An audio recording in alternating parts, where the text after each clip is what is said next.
Hey guys, Disclaimer Magic here, and they finally revealed what the lands are going to be for Kaladesh. Everybody's thinking, oh, I want giant, mythic creatures and spells that devastate my enemies. Who cares about the lands? Everybody cares about the lands. The number one largest influence on the price of a new set or a deck from the new set is, of course, the lands, or I should say the fixing lands.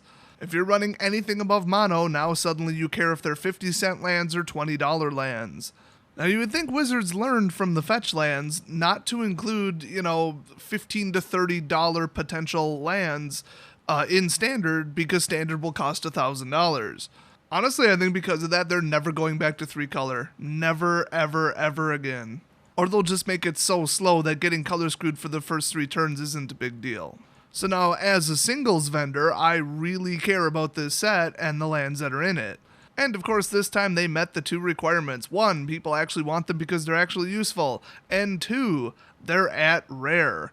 Mythic is pushing it a little far because typically Mythics, lands might be different, but Mythics don't go above double the cost of if they were printed at rare, but they're printed at half the amount, which means I'm going to open half as many. So if they're worth less than double, then I'm losing money by having them at Mythic. But, when's the last time they printed a full set of 5 Mythic lands? I'm not sure they've ever done that. Cue the know-it-alls in the comment section correcting me. Anyway, these are apparently called Fastlands for good reason, and here's an example of one of them. It's Spire Bluff Canal. Oh, that artwork is so pretty I just want to print it out and put it up on my wall. This is exactly what the Mr. Nibbles deck needed, just in time for 75% of the cards to cycle out of Standard. Honestly, the red-blue fixing was just a disaster. Like, it was almost not even doable in Standard. You were guaranteed to lose a turn or lose a boatload of life. Those were your 2 options. So the way this one works is it enters the battlefield tapped unless you control 2 or fewer other lands. Now, these are basically the exact polar opposite of a check land, or a double check land, which is what I called the more recent ones. For example, there's Clifftop Retreat from the original Innistrad, also at rare, of course, and it enters the battlefield tapped unless you already do control a mountain or a plains, but only 1. So as long as this isn't the first land that comes out, you can use it. Considering you could only have 4 of them in your deck, that's very doable. Now, as far as color fixing and just ignoring, which 2 colors they picked, we've got the Shadows over Innistrad Choked Estuary style cards, which, I guess they're called Reveal Lands or something like that.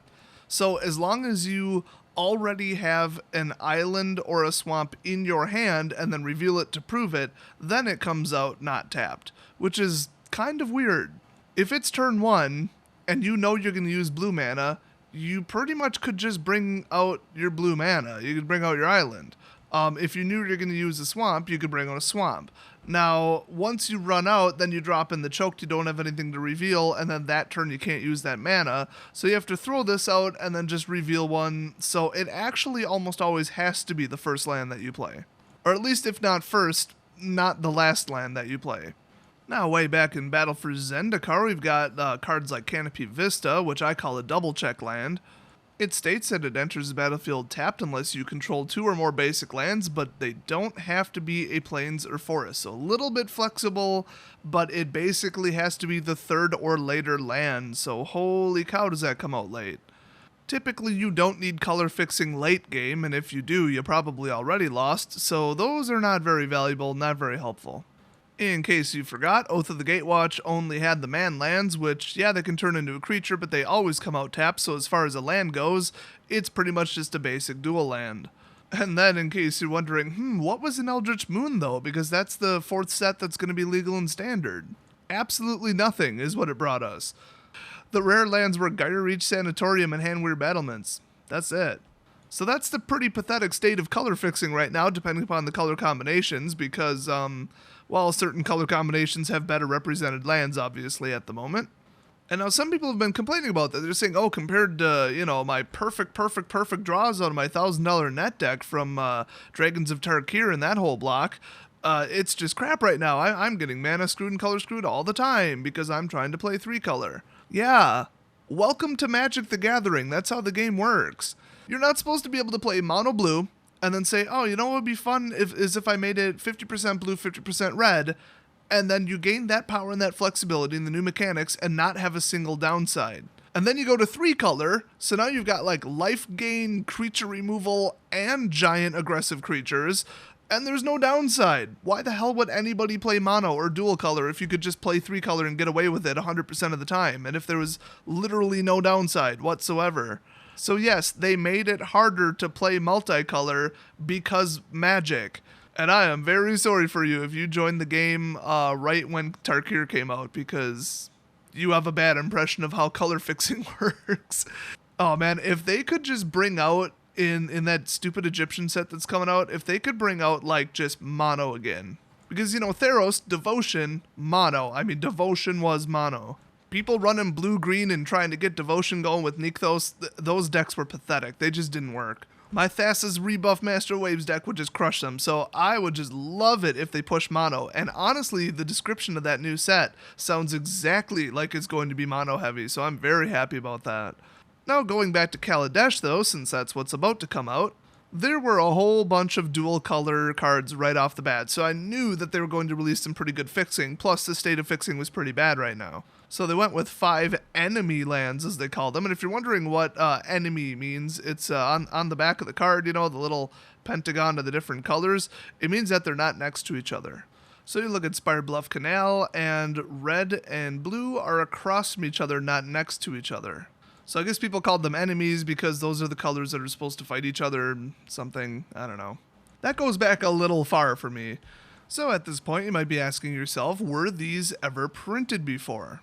The answer is yes and no. The card name literally has not been printed before, and the color combination has not been printed before, but the concept has. So let's wind back the clock to Scars of Mirrodin, where the 5 rare lands were, well, the exact same thing, like Copperline Gorge.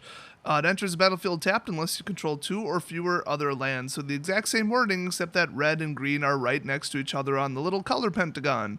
I'm going to take a wild guess that color pentagon is not the actual name for it, but I certainly don't know it. The really weird thing is that those lands don't cost very much. I mean, a lot of them are pretty much 10 and under, even right now. Fastlands are some of the most useful in Modern, but I guess the color combinations just weren't that great, or I don't know, maybe they printed a bunch of scars. I really have no idea why they're so cheap. But then again, you look at the price of fetches, and those aren't exactly high right now either. They've pretty much been falling. From what I've seen in general, Shocklands are sometimes favored above these. I don't know why. I guess because certain decks just don't care about life total as long as they can do what they're doing, like an infinite combo, for example. But considering the exact color combinations right now for the 5 new lands in Kaladesh, I think some of them will have, obviously, a ton of standard interest, and then quite a bit of modern interest as well. But if you get one, that doesn't mean hold on to it. They're not a good investment unless you plan to hold them for an awfully long time.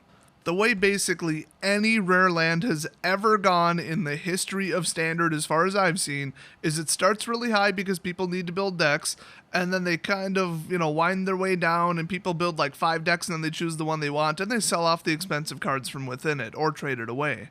So 1 or 2 of them will stay kind of high, but in general they'll just tank. They'll probably start at like $10, $15 maybe, and then just slowly make their way down until they hit the bottom.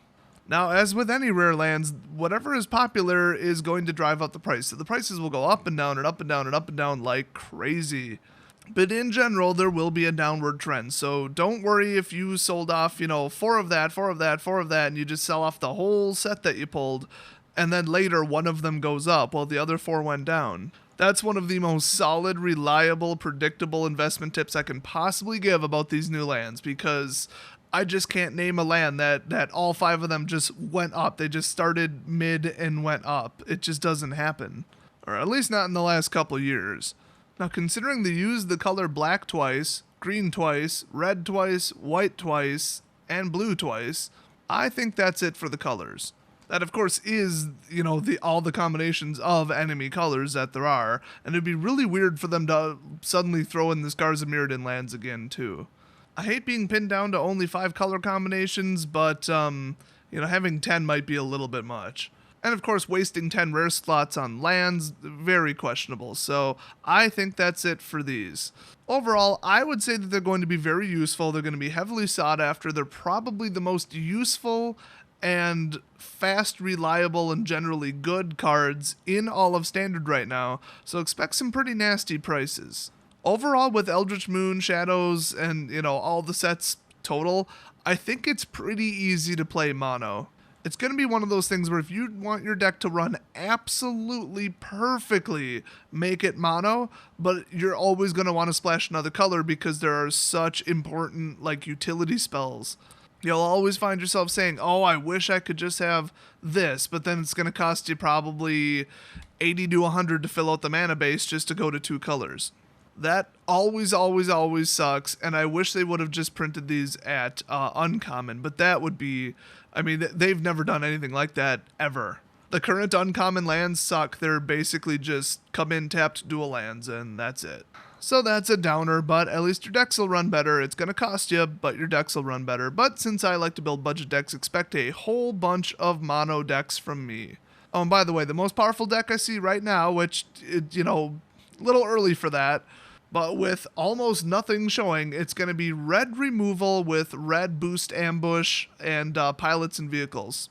That just looks really, really solid because you could swing with a 1/1, pilot or a token or whatever you need, or like a 2/1, and then just boost it up. A lot of the good boost we're losing with the sets that are cycling out, like Origins, but there's enough left over that you can get some, plus damage in first strike, for example, or some trample, or get something like that going and just start hitting them while also removing the threats that you think might block. Add a couple super huge vehicles along with the pilots, and you've got an endgame strategy. So look forward to that, and I'll see you guys next video.